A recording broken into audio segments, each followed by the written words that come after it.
Hagar was a woman from Egypt. She served a woman named Sarai. Sarai was married to a man named Abram. They lived a long time ago. Hagar's life was tied to their family. She worked diligently in their household. Her own story was about to unfold. It would be filled with many challenges. Sarai could not have children.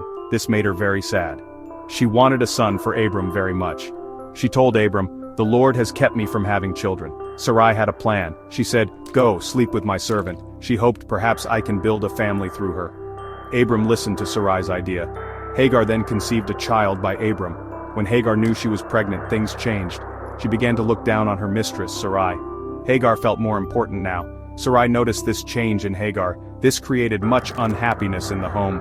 The joy of a coming child was mixed with new tensions. Sarai felt disrespected by Hagar. She became angry and upset.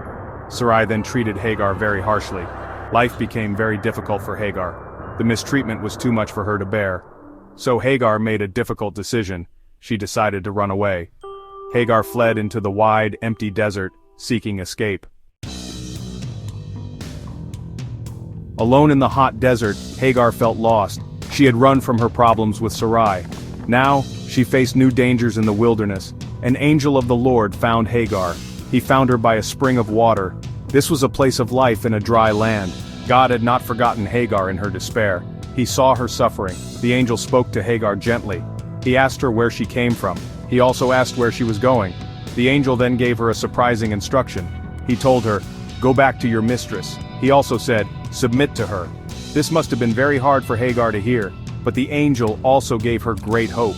The angel made a wonderful promise to Hagar.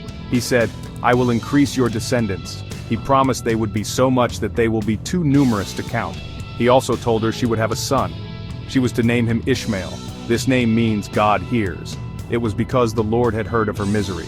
Hagar was amazed by this encounter. She felt seen by God in her deepest trouble. She gave a special name to the Lord who spoke to her. She called him El Roi. This powerful name means the God who sees me. The well where this happened was also named. It was called Bir Lahai Roi. This place remembered God's watchful care for her. Hagar listened to the angel. She returned to Abram and Sarai. Soon, Hagar gave birth to her son. Abram named him Ishmael, as the angel had said. Abram was 86 years old at that time. For some years there was perhaps a kind of peace. Ishmael grew, and Hagar raised him. But things would change again later.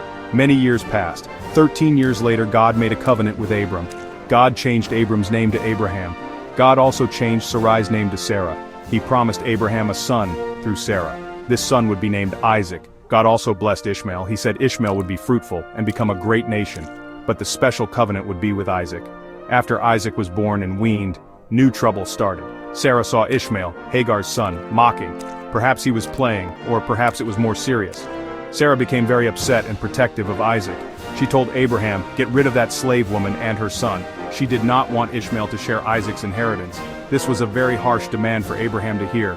Abraham was very distressed by Sarah's words. Ishmael was his son too, and he loved him. But God spoke to Abraham.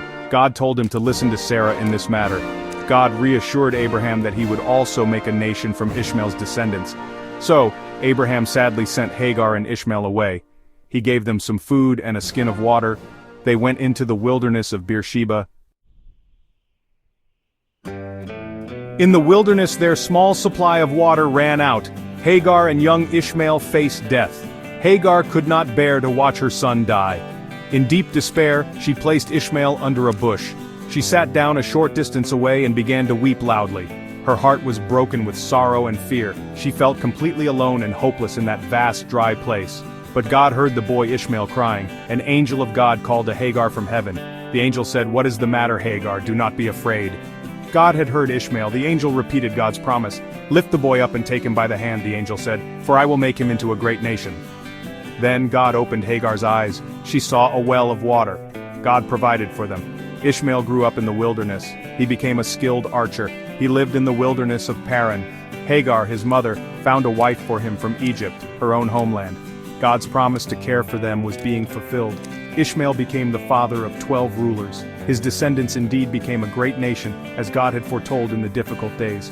Hagar's story teaches us very important lessons. It shows that God sees the forgotten. Even when Hagar was an outsider, alone and in great trouble, God saw her. God's promises are also bigger than our difficult circumstances. Hagar faced expulsion and near death. But God's plan for her and Ishmael continued. God provides for us even in wilderness times. He gave Hagar water when all seemed lost, showing his power to sustain. This offers great hope to everyone who feels lost or abandoned.